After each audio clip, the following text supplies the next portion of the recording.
Hey guys, I'm Thomas. I'm Luke. I'm Gabe. I'm John, and we're doing our CCI project on wage theft, specifically minimum wage theft violations. So this is an issue that's a little bit personal to me. The reason being is that I'm actually a victim of wage theft. Last year, over the long VU winter break, I worked for 6 weeks at a tree lot that actually isn't too far from here, and was told that I'd be paid for all of my work at the end of that 6-week period. Not only was I not paid when I was supposed to be paid, but almost a year later, I haven't received any of the $1,200 that I was owed for that work. And that was really inconvenient for me. It just put me in a financially bad position, but at the end of the day, I'm all right, and my life isn't really affected too badly by it. However, working with volunteers and looking a little bit deeper into the issue, I found that wage theft is a lot more prevalent than people realize, if they realize it exists at all, and it also has a much larger impact than you might think. So to further clarify what wage theft is, it can happen in many different ways, such as non-payment for overtime, not paying for all the hours worked, not being paid minimum wage, and for what we've seen most common here in the Denver area is not being paid at all for your work. So these are 3 wage theft victims.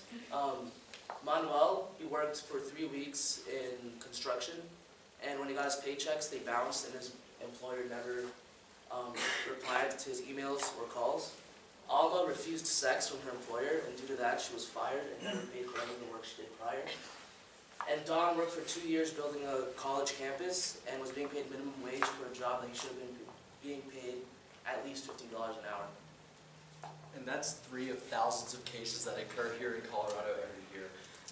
Those cases total up to $750 million in stolen wages per year.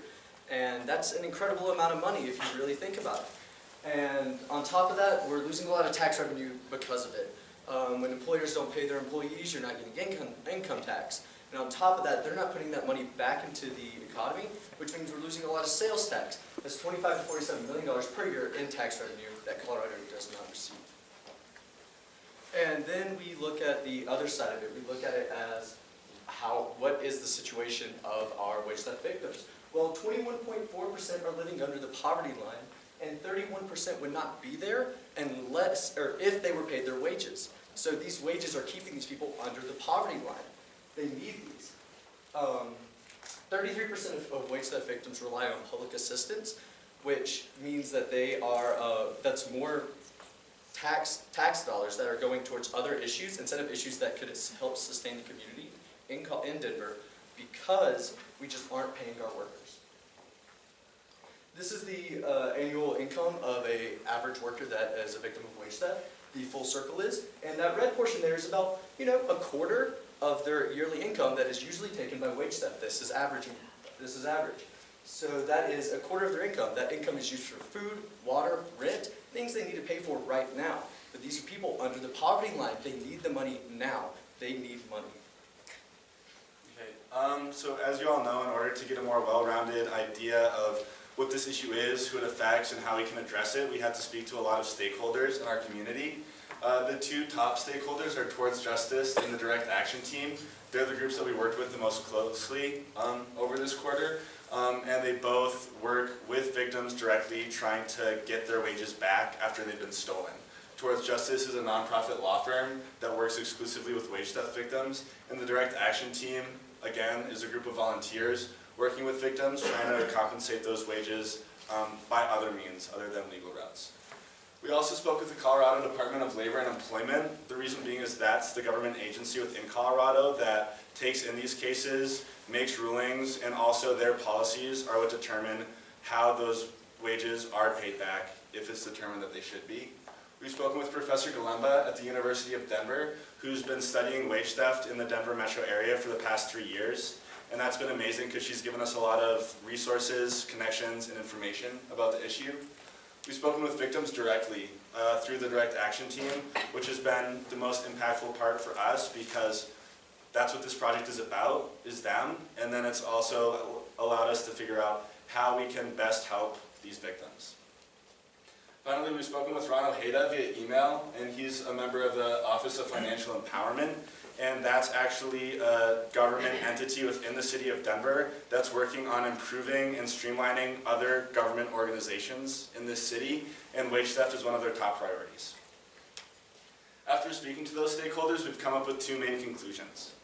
The first is that education is the most important thing that we can improve in order to help this issue. A lot of the cases that we see are happening because, one, workers aren't educated on their rights, so they don't know that they're being taken advantage of at all. Second, they don't know how to prevent wage theft from happening to them, and there are a few simple steps that they could take to protect themselves. And finally, once they do find out that they've been stolen from, they don't know who to get in touch with or what to do to recover those lost wages. Secondly, as Thomas mentioned earlier, a lot of wage theft victims are low-income workers, and they need their money now. To the extent that a lot of victims will choose not to go through the process to get their wages recovered because it just would take too much time. I mean, I've been waiting for an entire year, and I haven't gotten mine back. So they need to go and make money now, and sometimes they just let it be. So as a group, we came up with 3 potential solutions to help combat wage theft. Number 1 is creating a marketing plan for the direct action team. As it currently stands, the direct action team has a marketing plan, however it does nothing to educate or prevent wage theft.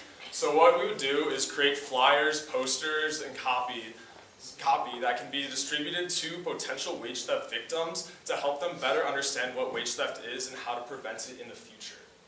Number 2 is to have a wage theft fund that can help relieve that immediate need for money for wage theft victims.